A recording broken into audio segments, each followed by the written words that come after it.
साधकों के लिए इतनी सरल रास्ता बताया है महावीर ने अपने साधकों के लिए।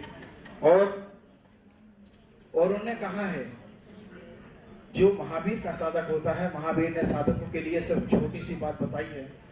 मैंने उसको एक कविता के रूप में आपके सामने पेश करता हूँ। महावीर का जो साधक होता है क्या होता है कि जन्म जन्म के हम बंजारे, जन्म जन्म के हम बंजारे, बस्ती बांधना पाएगी और मेरा डेरा वहीं जमेगा जहां शाम हो जाएगी। ख्वाब नहीं महलों के देखे चट्टानों पे सोए हम, ख्वाब नहीं महलों के देखे चट्टानों पे सोए हम, फिर क्यों कुछ कंकड़ पत्थर पाने को अपना जीवन खोए हम, फिर क्यों कुछ कंकड़ पत्थर पाने को अपना जीवन खोए हम। निश्चल रहना बहते जाना, निश्चल रहना बहते जाना, नदी जहां तक जाएगी और मेरा डेरा वहीं जमेगा जहां शाम हो जाएगी। और जो भी हमको मिला रहा है मैं, जो भी हमको मिला रहा है मैं, बोल प्यार के बोल दिए, कुछ भी नहीं छुपाया हमने, सब दरवाजे खोल दिए। मस्ती अपना हाथ पकड़कर मंजिल तक ले जाएगी और मेरा डेरा वहीं जमेगा जहां शाम हो जाएगी। यही भगवान जैन शासन का और भगवान महावीर का यही संदेश जो दुनिया को अपने आप में समेटता हुआ, दुनिया की समस्त समस्याओं का समाधान महावीर के दर्शन में है। और इस महावीर के दर्शन का चारितार्थ करते हुए आज जब हम पूरे देश और दुनिया में जिस तरह से आज चारों तरफ देखते हैं किस तरह से हिंसा का तांडव होता है, आतंकवाद का तांडव होता है, आज जब महावीर के जो आज जिनका समाधान सांस के पास भी नहीं होता है, महावीर ने आप सोच सकते हैं कि महावीर कैसा व्यक्तित्व रहा होगा कि आज से 2500 2623 वर्ष पहले उस भगवान महावीर ने वो समाधान दे दिए। लेकिन हम सबकी एक की जिम्मेदारी रह गई कि हमने महावीर को सिर्फ मंदिरों में, देहरासरों में, मंदिरों में बांध के रख दिया। लेकिन महावीर वो शासन है, महावीर वो ऐसे परमात्मा है कि वो सिर्फ जैनों के नहीं। कौन कहता है कि महावीर जैन थे? कौन कहता है महावीर जैन थे? महावीर जैनी थे, महावीर जिन थे। जिन यानी होता है जीतने वाला, जिन का अर्थ होता है जीतने वाला। जो जिनने इंद्रियों को जीत लिया वो जिन हो गया, जो जिन हो गया वो अरहंत परमात्मा हो गया, उनने जीता है। महावीर किसी जाति संप्रदाय के थोड़ी थे। महावीर के जो सिद्धांत हैं वो सिर्फ एक समाज एक जाति के लिए नहीं है। सत्य, अहिंसा, अस्तेय, ब्रह्मचर्य, अपरिग्रह जैसे महान सिद्धांत हमने सिर्फ अपने जैनों के बीच में रखे।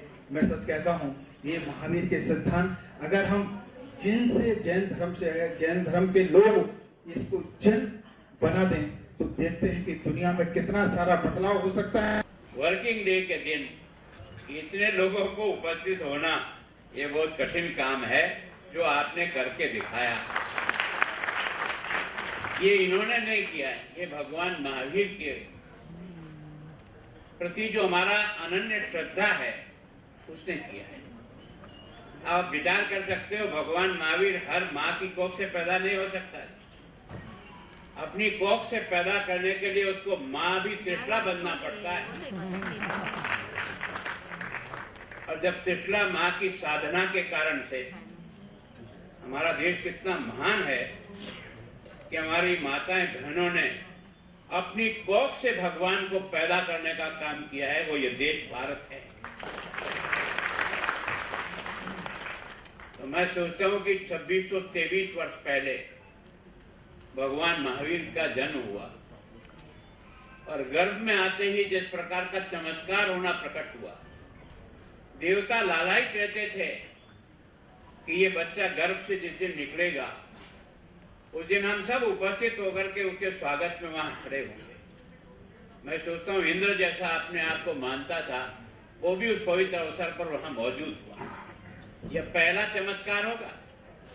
मैं सोचता हूं कि भगवान महावीर का जो जन्म होते ही और आपने देखा कि जिस प्रकार का उस राज सिंहासन में सिद्धार्थ के राज में जिस प्रकार की प्रोग्रेस हुई है, जिस प्रकार का धन धान्य बढ़ा, अमन, चैन, शांति, सब प्रकार की व्यवस्थाएं हुई, इसका मतलब कोई तो भी चमत्कारिक आत्मा आती है तो उसको अवतरित करने के लिए कोई न कोई माँ की साधना काम में आती है।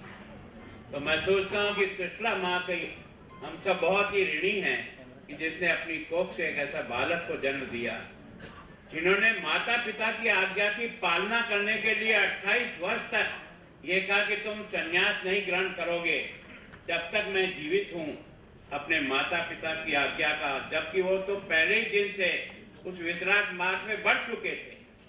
उनकी जीवन की हर क्रिया इसी प्रकार से थी और उन्होंने हर छोटी से छोटी बात पर इस बात को प्रमाणित किया था। लेकिन उसके बाद भी माता पिता की आज्ञा, भगवान का स्वरूप होने के बाद भी पालन करने का जो आपको और मुझे संदेश दिया, अगर हम वास्तव में, हमारे लिए पहला माता पिता ही हमारा भगवान है, अगर उसका ख्याल रखा तो बाकी दुनिया का ख्याल अपने आप हो जाएगा। लोग कहते हैं ना कि महिलाओं को प्रॉपर स्थान नहीं मिलता है। भगवान महावीर ने उनको दीक्षित करके ये बता दिया कि यहाँ साधु और साध्वी में कोई फर्क नहीं है, और लगभग 34,000 उस समय साधु बने। तो मैं सोचता हूँ जिस काम को उन्होंने शुरू किया वो आज इतने वर्षों के बाद भी निरंतर इस दर्शन को और भगवान महावीर के इस रास्ते पर हजारों साधु संत, अलग अलग धर्म संप्रदाय के लोग इसको निरंतर चला रहे हैं। इसका मतलब ये तो तय है कि भगवान महावीर ने जिन बातों को कहा था वो पहले भी ठीक थी, आज भी ठीक है, और हमेशा भगवान महावीर के इन सिद्धांतों को अगर कोई देश और दुनिया स्वीकार करेगी तभी जाकर के मानव जाति की रक्षा होगी। उन्होंने जो अनेकांतवाद में कहा कि भाई तुम कह रहे हो वो भी ठीक होगा, पर सामने वाले को सुन लो ना, दिक्कत क्या है? सुनने के बाद अगर तुम्हें समझ में आए तो बात करेंगे। और अपरिग्रह का मतलब ये जो छीना झपटी जो चल रही है, धन का अधिकार कुछ ही लोगों के जेबों में अधिकार आ रहा है और कोई भूखे मर रहा है, ये स्थिति महावीर के सिद्धांत को अगर कोई मानेगा तो ये शायद कभी नहीं आ सकता। और इसलिए मैं सोचता हूँ मानवता का अगर कोई उद्धार होना है तो निश्चित रूप से भगवान महावीर के सिद्धांतों को होगा। इसलिए इतने वर्षों के बाद भी महावीर जी का ये 24वें तीर्थंकर है। भगवान ऋषभदेव पहले तीर्थंकर हुए। लगभग सभी राजपूत जाति से थे, राजा महाराजाओं के घर से थे, लेकिन उन्होंने इस वितराग के मार्ग को अपना करके आत्मा की शुद्धि से ही सब कुछ प्राप्त होगा, बाहर की सजावट से कुछ प्राप्त होने वाला नहीं है।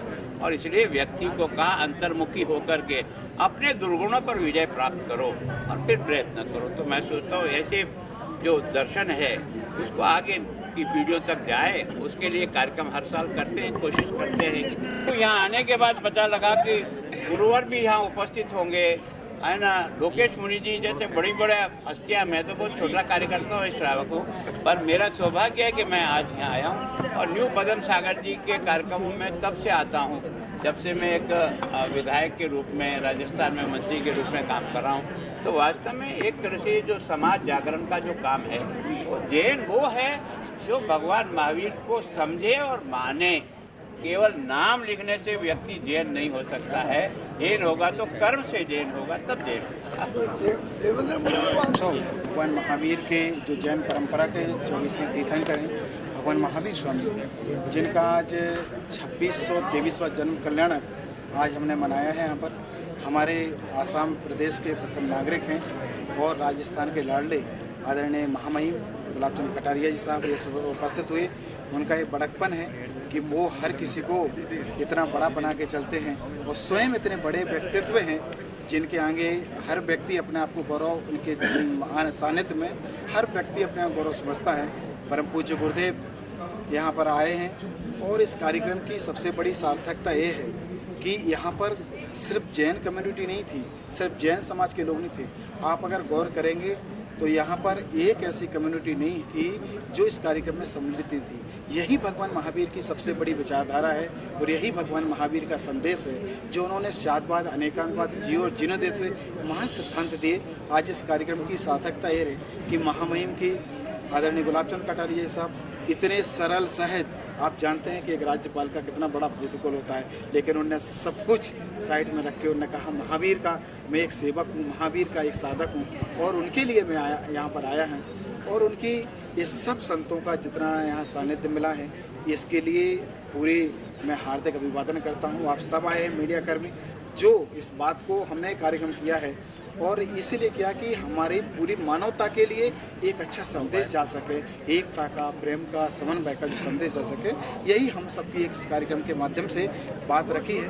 और यही प्रयास हम बार बार नहीं, हर बार करते आएंगे और हर बार हम ऐसे ही कुछ अच्छे जो राष्ट्र के लिए, संपूर्ण विश्व के लिए जो हितकर हो, हम वही कार्य करेंगे। ओम नमः। Thank you. Man is not designed to be tired and retire. Mahavir से हमें सीखना है।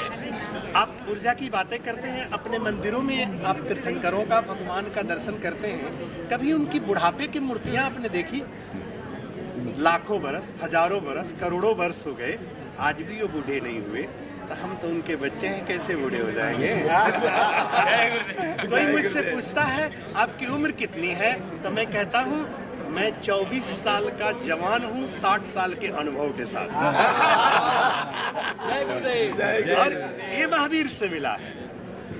महावीर जो है पूरी तरह से प्रासंगिक है इस जीवन के लिए। हमारे ऑनरेबल, हमारे जो माननीय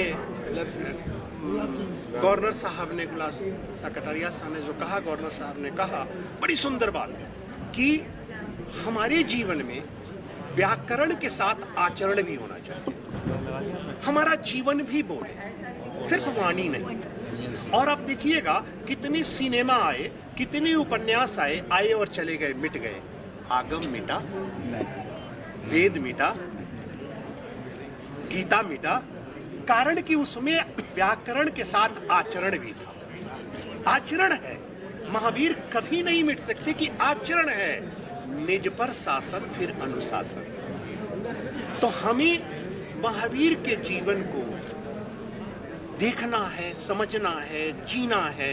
और मैं एक बात बताता हूँ, ये जीवंत तभी होगा जब हम महावीर को जिएंगे। और हमारे जो गवर्नर साहब ने महावीर के बारे में जितनी सुंदर बातें की, मैं उस सबसे सहमत हूँ। और इन्होंने सब कुछ कह दिया। मैं यही कहना चाहूँगा, जय महावीर।